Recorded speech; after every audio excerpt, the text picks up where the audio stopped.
தலைப்பு செய்திகள்.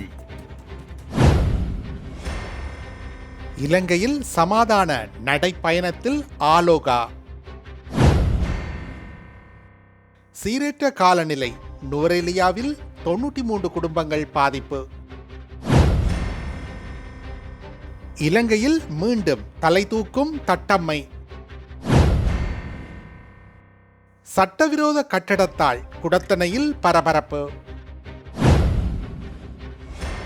2026 சட்டமன்ற தேர்தல், வாக்குப்பதிவில் வரலாறு படைத்த தமிழ்நாடு. விரிவான செய்திகள். எஹிபசிகோ என அழைக்கப்படும் சர்வதேச சமாதான நடைப்பயணம் ஏப்ரல் மாதம் 21 முதல் ஏப்ரல் மாதம் 28 வரை இலங்கையில் நடைபெறுகின்றது. அமெரிக்கா டெக்சாஸ் நகரை சேர்ந்த வியட்நாமிய பிக்கு பஞ்சாங்கர தேரர் தலைமையிலான துறவிகள் குழுவும் ஆலோகா என்ற நாயும் இதில் பங்கேற்றுள்ளன. அனுராதபுரம் ஜெயஸ்ரீ மகாபோதியிலிருந்து பெறப்பட்ட புனித அரச கன்று மற்றும் தாது பொருட்களை ஏந்தியவாறு இந்த பயணம் ஏப்ரல் மாதம் 28 அன்று கொழும்பு சுதந்திர சதுக்கத்தில் ஜனாதிபதி அனுரகுமார திசாநாயக்க தலைமையில் அரச விழாவுடன் நடைப்பயணம் நிறைவடையும். நிகழ்வின் முடிவில் இலங்கையின் சமாதான செய்தியாக இந்த அரச கன்று அமெரிக்காவிற்கு கொண்டு செல்லப்படும். இந்தியாவின் தெரு நாயாக இருந்து மீட்கப்பட்ட ஆலோகா ஏற்கனவே அமெரிக்காவில் 108 நாட்கள் நடைப்பயணம் செய்து புகழ் பெற்றது. ஒரு சான்றளிக்கப்பட்ட சேவை விலங்காக இது பிக்குகளுடன் விமானத்தின் உட்பகுதியிலேயே பயணம் செய்து இலங்கைக்கு வந்துள்ளமை குறிப்பிடத்தக்கது. இதன் பாதுகாப்பை இலங்கை கால்நடை சங்கம் கண்காணித்து வருகின்றது. நாட்டில் நிலவும் மழையுடனான சீரற்ற காலநிலையால் 4 மாவட்டங்களில் 146 குடும்பங்களை சேர்ந்த 678 பேர் பாதிக்கப்பட்டுள்ளனர். அனர்த்த முகாமைத்துவ மத்திய நிலையம் நேற்று வெளியிட்டுள்ள அறிக்கையில் இவ்விடயம் தெரிவிக்கப்பட்டுள்ளது. குறிப்பாக நுவரெலியா மாவட்டத்தில் வெள்ளத்தால் அதிகளவானோர் பாதிக்கப்பட்டுள்ளனர். 93 குடும்பங்களை சேர்ந்த 459 பேர் இவ்வாறு பாதிக்கப்பட்டுள்ளனர். 20 வீடுகள் பகுதியளவு சேதமடைந்துள்ளமை குறிப்பிடத்தக்கது.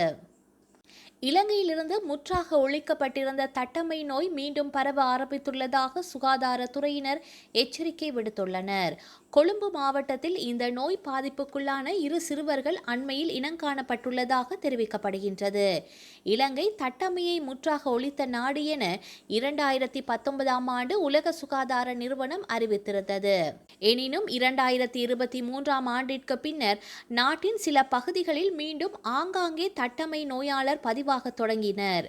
2025 ஆண்டு ஜனவரி முதல் இதுவரை எந்த ஒரு நோயாளரும் பதிவாகாத நிலையில் தற்போது மீண்டும் 2 கண்டறியப்பட்டுள்ளமை குறிப்பிடத்தக்கது.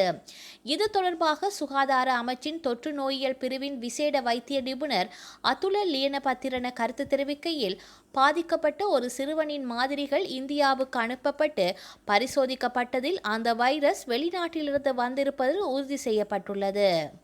தட்டம்மை நோய் குணமடைந்தாலும் அதனால் ஏற்படும் பாதிப்புகள் காரணமாக பல ஆண்டுகளுக்கு பின்னர் மரணம் சம்பவிக்கும் அபாயம் உள்ளது. தட்டம்மை தாக்கத்தினால் உடலில் நோய் எதிர்ப்பு நினைவாற்றல் பாதிக்கப்படும். இதனால் மற்ற நோய்களை எதிர்கொள்ளும் திறனை உடல் இழக்க நேரிடும். தட்டம்மை குணமடைந்து பல வருடங்களுக்கு பின்னர் மூளையை பாதிக்கும் SSPE எனும் உயிருக்கு ஆபத்தான நிலை ஏற்பட வாய்ப்புள்ளது. இது மெல்ல மெல்ல மரணத்தை ஏற்படுத்தக்கூடிய ஒரு கொடிய நிலையாகும். எனவே தட்டம்மை தடுப்பூசியை பெற்றுக்கொள்ளாத அல்லது ஒரு டோஸ் மற்றும் பெற்றுக்கொண்ட சிறுவர்களுக்கு உடனடியாகவும் முறையாகவும் தடுப்பூசிகளை வழங்குமாறு சுகாதார பிரிவினர் பெற்றோரிடம் கேட்டுக்கொண்டுள்ளனர். இந்த நோய் மீண்டும் ஒரு பெருந்தொற்றாக உருவெடுப்பதை தடுக்க அனைவரும் ஒத்துழைக்க வேண்டும் என வலியுறுத்தப்பட்டுள்ளது.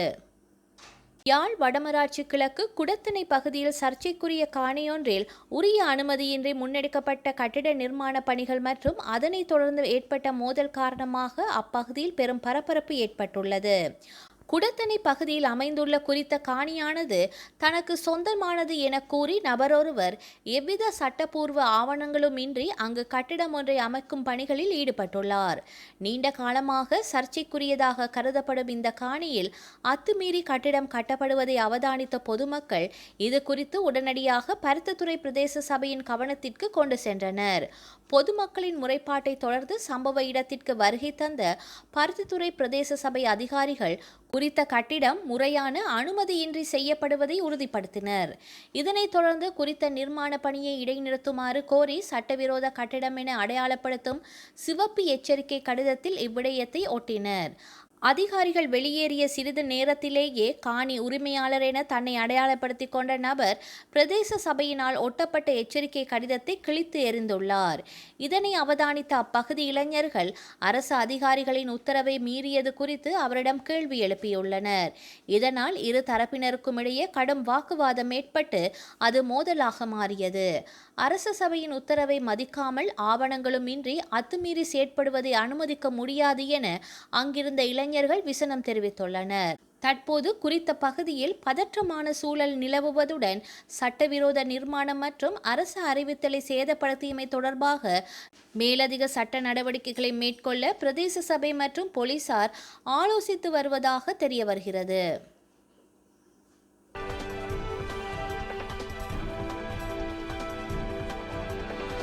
2026 தமிழ்நாடு சட்டமன்ற தேர்தலில் இதுவரை இல்லாத வகையில் 80% மேல் வாக்குப்பதிவு செய்யப்பட்டுள்ளது.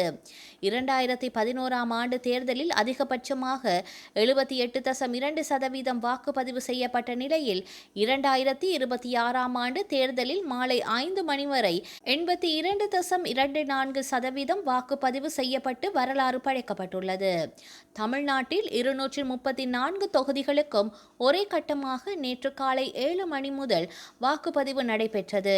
வாக்குப்பதிவு ஆரம்பமானது முதல் பொதுமக்கள் ஆர்வமுடன் வரிசைகளில் நின்று வாக்களித்தனர்.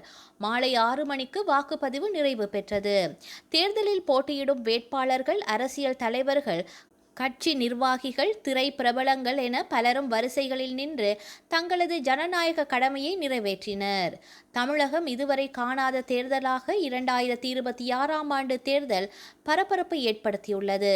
தமிழகத்தில் நேற்று இடம்பெற்ற சட்டமன்ற தேர்தலில் ஆட்சியை பிடிக்கப் போவது யார் என்கின்ற பெரும் எதிர்பார்ப்பில் அனைவரும் உள்ளனர். கடற்படை செயலாளர் ஜான் பெலான் பதவி விலகுவதாக அறிவித்துள்ளார். இது தொடர்பாக அமெரிக்க இராணுவ தலைமையகமான பென்டகன் கூறும்போது, ஜான் பெலான் உடனடியாக அமலுக்கு வரும் வகையில் நிர்வாகத்திலிருந்து விலகுகின்றார். கடற்படை துணை செயலாளர் ஹங்காவோ கடற்படையின் தற்காலிக செயலாளராக பொறுப்பேற்பார் என்று தெரிவிக்கப்பட்டுள்ளது.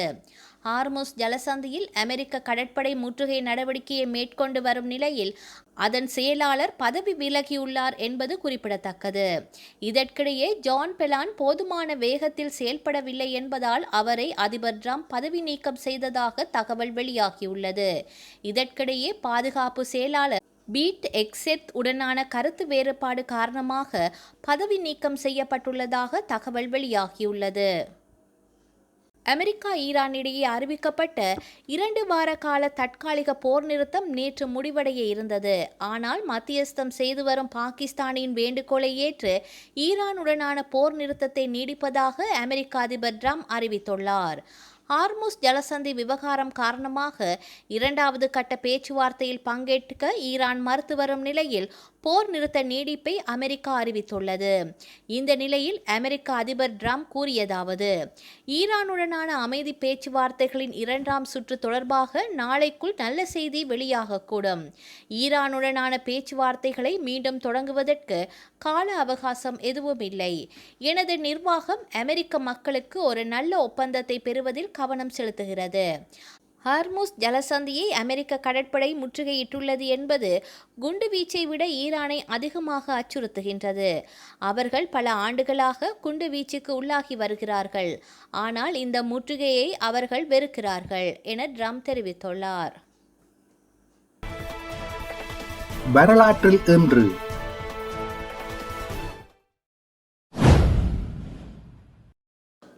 1964 இலங்கையில் சிங்களம் மட்டும் சட்டத்திற்கு எதிராக செல்லியா கோடீஸ்வரன் என்பவர் தொடுத்த வழக்கில் இச்சட்டம் அரசியலமைப்பிற்கு முரணானது என மாவட்ட நீதிமன்றம் தீர்ப்பளித்தது. 2006 நேபாளத்தில் மன்னருக்கு எதிராக இடம்பெற்ற கலவரங்களை அடுத்து 2002 கலைக்கப்பட்ட நாடாளுமன்றத்தை மீள அமைக்க மன்னர் உத்தரவிட்டார். 2007 பலாலி இராணுவ தளம் மீது தமிழீழ விடுதலை புலிகளின் விமானங்கள் தாக்குதல் நடாத்தின. 2013 வங்காளதேசம் டாக்காவில் கட்டடங்கள் இடிந்து வீழ்ந்ததில் 1129 பேர் உயிரிழந்தனர். 2500 பேர் காயமடைந்தனர். செய்திகளை உடனுக்குடன் தெரிந்து கொள்ள உடனே சப்ஸ்கிரைப் செய்து பெல் பட்டனை கிளிக் பண்ணவும்.